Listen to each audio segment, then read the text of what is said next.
Contoh sediaan yang ada di tangan saya yaitu domperidon, tablet salut selaput yaitu 10 mg.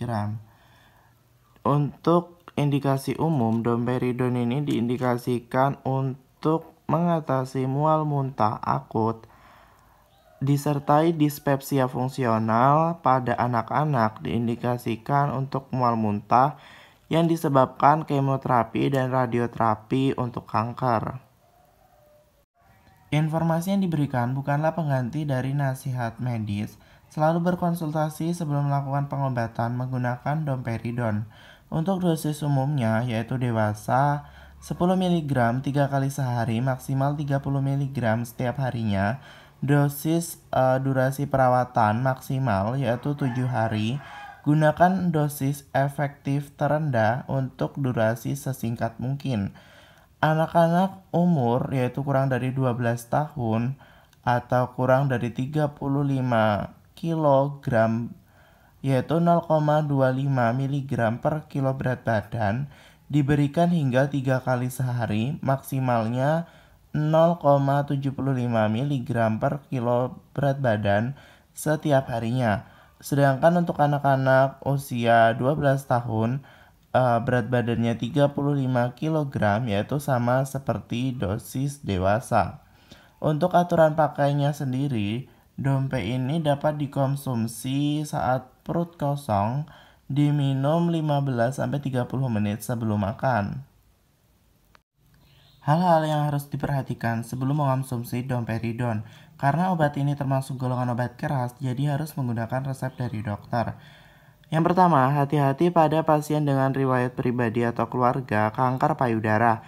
Yang kedua, faktor resiko kematian jantung mendadak, misalnya riwayat keluarga penyakit arteri koroner, tekanan darah tinggi, kolesterol darah tinggi, diabetes mellitus, obesitas, merokok, konsumsi alkohol berlebih, gangguan ginjal dan hati ringan. Pada anak-anak dan lansia, ibu hamil, dan menyusui. Informasikan kepada pasien, obat ini dapat menyebabkan pusing dan mengantuk. Jika terpengaruh, jangan mengemudi atau mengoperasikan mesin atau kendaraan. Monitoring, yaitu EKG, fungsi ginjal pada awal dan secara berkala selama pengobatan. Untuk kategori kehamilan dan menyusui, obat ini termasuk kategori C, yaitu mungkin beresiko. Obat ini digunakan dengan hati-hati apabila besarnya manfaat yang diperoleh melebihi besar risiko terhadap janin. Pada penelitian atau uji praklinis, uji pada hewan coba, itu menunjukkan risiko terhadap janin. Namun belum ada penelitian langsung pada wanita hamil. Jadi sebelum mengonsumsi domperidon ini, berkonsultasilah kepada dokter terlebih dahulu. Domperidon ini dikontraindikasikan pada seseorang yang menderita tumor hipofisis pelepasan prolaktin atau prolaktinoma, perpanjangan interval QCT yang ada, gangguan elektrolit yang signifikan, misalnya hipokalemia, hipomagnesemia, dan hiperkalemia.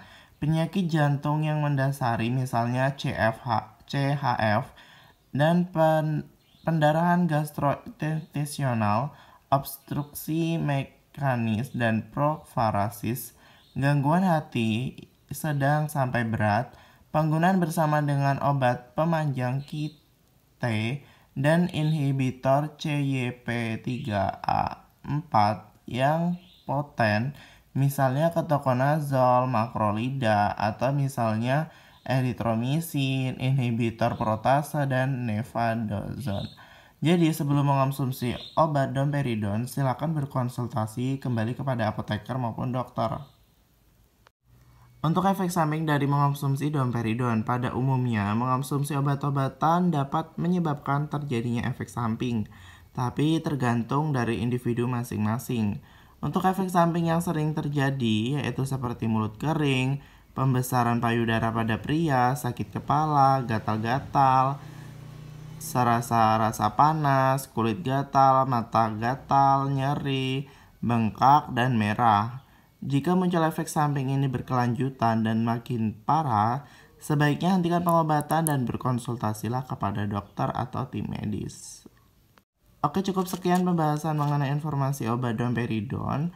Untuk harganya sendiri di apotek itu berkisar 5.000 sampai 10.000. Oke, see you, bye-bye.